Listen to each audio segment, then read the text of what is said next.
अस्सलाम वालेकुम 9th class. आज हम लोगों ने चैप्टर 4 जो है साइलेंट टिश्यू उसका टॉपिक पढ़ना था राइबोसोम्स। लास्ट टाइम हमने न्यूक्लियस, साइटोस्केलेटन इनके बारे में पढ़ा था, साइटोप्लाज्म के बारे में। आज हम लोग ने स्टार्ट करना है नेक्स्ट ऑर्गेनेली से, राइबोसोम से। तो राइबोसोम्स के सबसे पहले डिफाइन, राइबोसोम्स क्या होते हैं? ये टिनी ग्रैनुलर स्ट्रक्चर्स होते हैं that are either floating freely in the cytoplasm, ठीक है, और are bound to the endoplasmic reticulum. ये जो राइबोसोम्स है ये हमारे पास मेम्ब्रेन बाउंडेड नहीं होता, ठीक है। ये टीनी ग्रैनुलर स्ट्रक्चर होते हैं, टीनी ग्रैनुलर स्ट्रक्चर होते हैं जो सेल के साइटोप्लाज्म में क्या करते हैं, फ्लोट करते हैं फ्रीली। या फिर जो हमारे पास एक नेक्स्ट ऑर्गेनेली है, हम नेक्स्ट उसमें पढ़ेंगे एंडोप्लाज्मिक रेटिकुलम। एंडोप्लाज्मिक रेटिकुलम के सरफेस के ऊपर होते हैं, ठीक है। तो इनकी लोकेशन कहाँ होगी? ये तो फ्रीली फ्लोट करेंगे साइटोप्लाज्म के अंदर या फिर बाउंड होंगे एंडोप्लाज्मिक रेटिकुलम के अंदर, लेकिन ये मेम्ब्रेन बाउंडेड ऑर्गेनेली नहीं है। अगर हम इसकी कॉम्पोजिशन की या स्ट्रक्चर की बात करें तो ये किस चीज़ से मिलकर बना होता है? Equal amount of protein and ribosomal RNA. वो राइबोसोमल आरएनए जो न्यूक्लियोलस में बन रहा था, ठीक है, वही प्रोटीन्स और राइबोसोमल आरएनए मिलकर क्या बनाते हैं? हमारे पास राइबोसोम्स बनाते हैं, राइबोसोम्स। अच्छा, राइबोसोम जो है ये दोनों में होता है, प्रोकैरियोट्स में भी होता है, यूकैरियोट्स में भी। हालांकि हम प्रोकैरियोट्स मींस बैक्टीरिया वगैरह, ठीक है। तो जो प्रोकैरियोट्स होते हैं यानी कि बैक्टीरिया वगैरह, इनके अंदर कोई मेम्ब्रेन बाउंडेड ऑर्गेनेली नहीं होती, मेम्ब्रेन बाउंडेड ऑर्गेनेली इनके अंदर प्रेजेंट नहीं होते। तो राइबोसोम्स भी मेम्ब्रेन बाउंडेड नहीं है, इसीलिए राइबोसोम्स प्रोकैरियोट्स में भी होता है, यूकैरियोट्स के साथ साथ प्रोकैरियोट्स में भी होता है। क्योंकि हम लोग ये पढ़ चुके हैं कि मेम्ब्रेन बाउंडेड ऑर्गेनेली सिर्फ यूकैरियोट्स में होते हैं, प्रोकैरियोट्स में नहीं होते।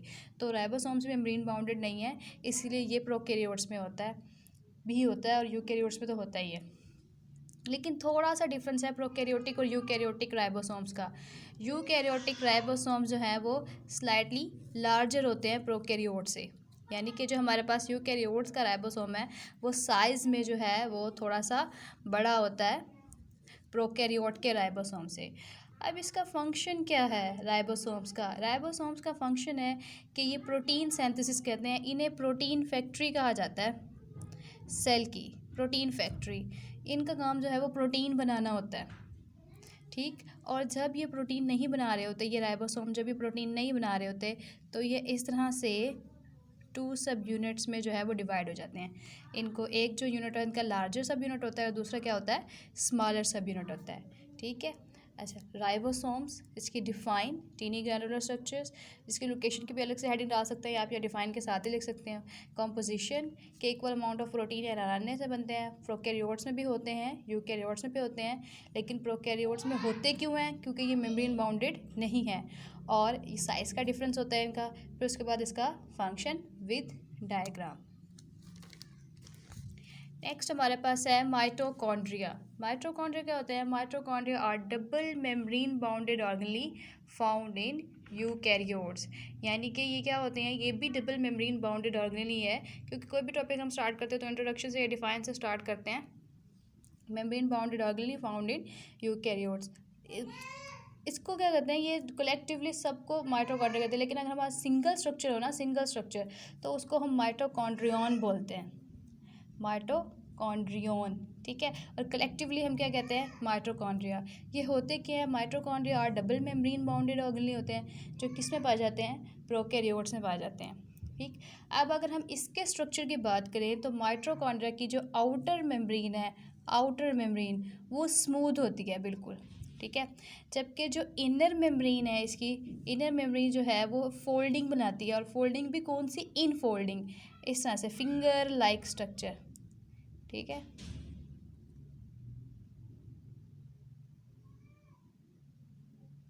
ये कोई भी फोल्डिंग देके बाहर नहीं आई, इसीलिए हम क्या वर्ड यूज़ करते हैं? In folding.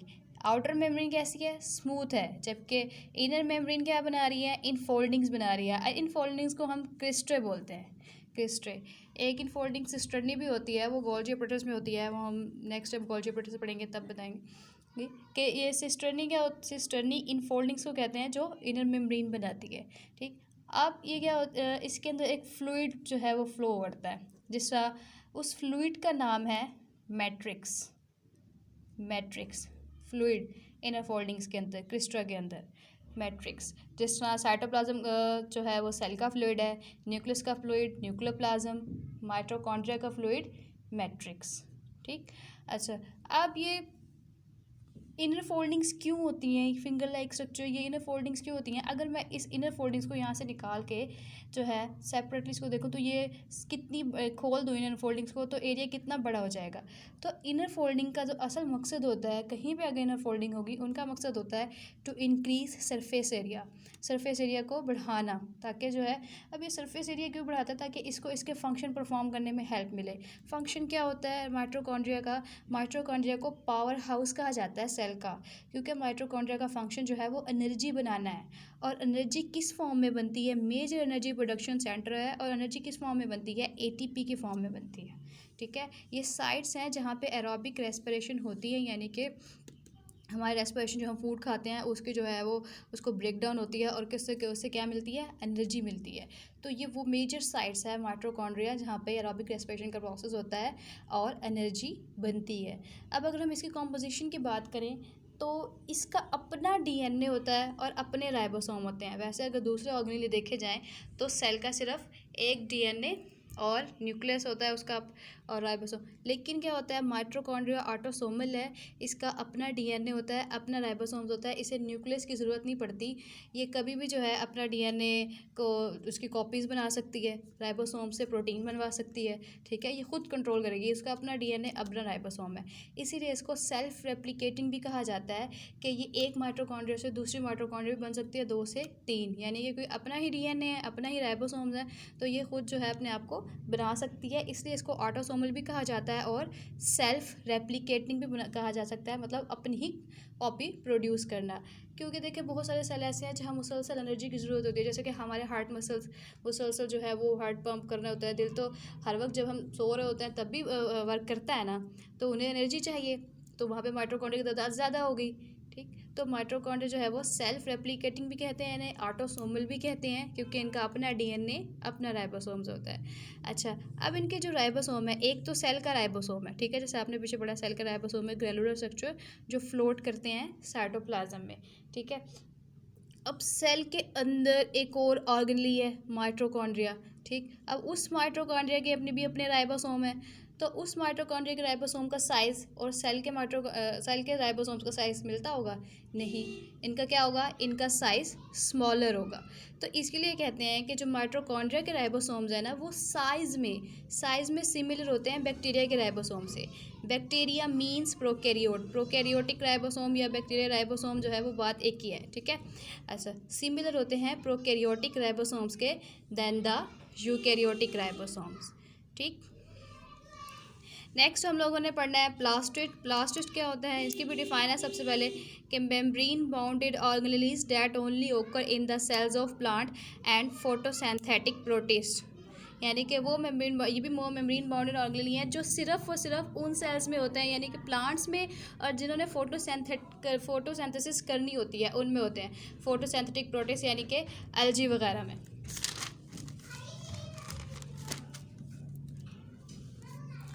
प्लास्टिड की 3 टाइप्स होती हैं। ये प्लास्टिड भी डबल मेम्ब्रेन बाउंडेड ऑर्गेनेल है। प्लास्टिड की 3 टाइप्स होती हैं, क्लोरोप्लास्ट, ल्यूकोप्लास्ट, क्रोमोप्लास्ट।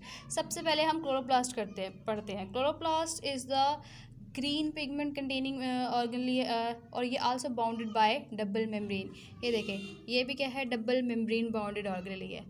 अब इसका स्ट्रक्चर की बात करें तो सेम माइटोकॉन्ड्रिया की तरह इसकी भी आउटर मेम्ब्रेन क्या होती है? स्मूथ होती है। ये जो आउटर मेम्ब्रेन है, आउटर मेम्ब्रेन जो है वो स्मूथ होती है, जबकि इनर मेम्ब्रेन क्या है? वो फोल्डिंग्स बनाती है। और इनर मेम्ब्रेन के फोल्डिंग्स को हम इनर मेम्ब्रेन जो है वो क्या बनाती है? फोल्डिंग। और इन फोल्डिंग्स को जो है हम थाइलाकॉइड कहते हैं। क्या कहते हैं? थाइलाकॉइड कहते हैं। ठीक है, यानी कि ये एक फोल्डिंग, ये दूसरी फोल्डिंग, ये तीसरी फोल्डिंग। तो ये जो एक सिंगल फोल्डिंग है ना, इसको हम थाइलाकॉइड बोल देंगे, सिंगल फोल्डिंग को थाइलाकॉइड। जबकि इनर मेम्ब्रेन को जो है इसको हम फोल्डिंग को थाइलाकॉइड बोलते हैं, और ये थाइलाकॉइड कलेक्टिवली एक स्ट्रक्चर बनाती है, कॉइन्स की तरह इकट्ठे हो जाते हैं ये सारे थाइलाकॉइड, और उनको हम बोलते हैं ग्रेना, और सिंगल को हम बोलते हैं granum. The stack of thylakoid, बिल्कुल कॉइन्स की तरह 40 to 50 जो है थाइलाकॉइड्स मिलकर एक ग्रेनम बनाते हैं। अब क्या होता है, क्लोरोप्लास्ट का भी अपना फ्लूइड होता है, ग्रेना जिसके अंदर फ्लोट करते हैं, तो उस फ्लूइड को हम कहते हैं स्ट्रोमा। इस फ्लूइड को कहते हैं stroma. Grana float in the inner fluid of chloroplast called stroma, और स्टैक जो है स्टैक ऑफ थाइलाकॉइड क्या कहलाता है, ग्रेनम। ठीक है, तो ये तो है हमारा सारा इसका structure. Outer membrane smooth, inner membrane जो है वो थाइलाकॉइड बनते हैं, ग्रेनम जो है ये स्टैक है थाइलाकॉइड का, स्ट्रोमा जो फ्लूइड है। अब ये थाइलाकॉइड क्यों पढ़ते हैं हम, देखें क्लोरोप्लास्ट का ये वो पार्ट है थाइलाकॉइड, इस थाइलाकॉइड के अंदर जो है वो रिएक्शंस होते हैं, फोटोसिंथेसिस वगैरह, लाइट रिएक्शन, डार्क रिएक्शन, यहाँ पे लाइट रिएक्शन होते हैं। ठीक है, यानी कि सूरज की रोशनी को जो है वो सनलाइट को एब्जॉर्ब कर कर और उससे जो है फूड प्रिपेयर की जाती है। लाइट रिएक्शन थाइलाकॉइड के अंदर होते हैं। तो अच्छा, फंक्शन क्या है क्लोरोप्लास्ट का, ये वो साइट्स हैं फोटोसिंथेसिस की, यानी कि ये फोटोसिंथेसिस की साइट्स हैं। क्यों, क्योंकि इनके अंदर ग्रीन कलर का पिगमेंट होता है, ये थाइलाकॉइड जो है ये ग्रीन कलर की होती है, इनके अंदर ग्रीन कलर का पिगमेंट होता है क्लोरोफिल। इन थाइलाकॉइड्स के अंदर क्या होता है, क्लोरोफिल होता है। जैसे मैंने आपको बताया इन थाइलाकॉइड्स के अंदर लाइट रिएक्शन होता है, सनलाइट को एब्जॉर्ब करते हैं, तो क्लोरोफिल वो होगा तो सनलाइट एब्जॉर्ब होगी। ठीक है, तो these are the sites of photosynthesis because they contain chlorophyll associated with pigments, green pigments. अब क्लोरोप्लास्ट, इसकी तो दो टाइप्स हैं, क्रोमोप्लास्ट एंड ल्यूकोप्लास्ट। अच्छा, इनका जो है वो डिफरेंस आता है, इसलिए मैंने इनको डिफरेंस की फॉर्म में लिखा है, क्लोरोप्लास्ट एंड ल्यूकोप्लास्ट का डिफरेंस। अच्छा, इसकी सेकंड टाइप जो है क्लोरोप्लास्टिड की, वो क्लोरोप्लास्ट कहलाती है, जो कि पिगमेंट कंटेनिंग होती है, और जबकि जो थर्ड टाइप है इसकी प्लास्टिड की, वो कलरलेस होती है, उसको हम ल्यूकोप्लास्ट बोलते हैं। पिगमेंट क्लोरोप्लास्ट जो है वो इट कंटेन करता है पिगमेंट जो ब्राइट कलर्स पिगमेंट कंटेनिंग होती है। ब्राइट कलर पिगमेंट कंटेनिंग जो टाइप है प्लास्टिक की, वो क्रोमोप्लास्ट लाती है, जबकि इस ल्यूकोप्लास्ट के अंदर कोई पिगमेंट नहीं होता, ये कलरलेस होती है। अब क्रोमोप्लास्ट पिगमेंट कंटेनिंग क्यों होती है, क्योंकि इसका काम क्या है, फ्लावर्स के इसकी लोकेशन जो है ये फ्लावर्स की होती है, पेटल्स में होती है, फ्रूट्स में होती है, ये डिफरेंट कलर्स के होते हैं, तो इनका काम इनको कलर्स देना है। ठीक है, पिगमेंट्स है, डिफरेंट कलर कंटेनिंग है, तो ब्राइट कलर्स देती है फ्लावर्स को, पेटल्स को, फ्लावर पेटल्स को, फ्रूट्स को। जबकि ल्यूकोप्लास्ट तो कलरलेस होती है, तो ये वहाँ पर पाई जाती है जहाँ पे फूड स्टोर होते हैं। अब इसका फंक्शन क्या है, इसका फंक्शन है give rise to the colour, flower को कलर देना, ताकि हेल्प हो सके पोलिनेशन में, डिस्पर्सल ऑफ फ्रूट में। इंसेक्ट पोलिनेशन होती है, ठीक है, इंसेक्ट जब भी तो अट्रैक्ट होंगे, ब्राइट कलर्स को देखकर अट्रैक्ट होते हैं इंसेक्ट, जिसकी वजह से पोलिनेशन होती है और डिस्पर्सल होती है फ्रूट की। जबकि ल्यूकोप्लास्ट का क्या फंक्शन है, स्टोर करना स्टार्च, प्रोटीन्स एंड लिपिड्स को। ठीक, ये तो इसकी दोनों टाइप्स ही। अब आप लोगों ने होमवर्क में क्या करना है, कंप्लीट नोट लिखना है प्लास्टिड पे, और ये डिफरेंस भी अलग से सेपरेटली लिखना है। ठीक, और उसके साथ साथ जो है आप लोगों ने डायग्राम भी बनानी है प्लास्टिड की।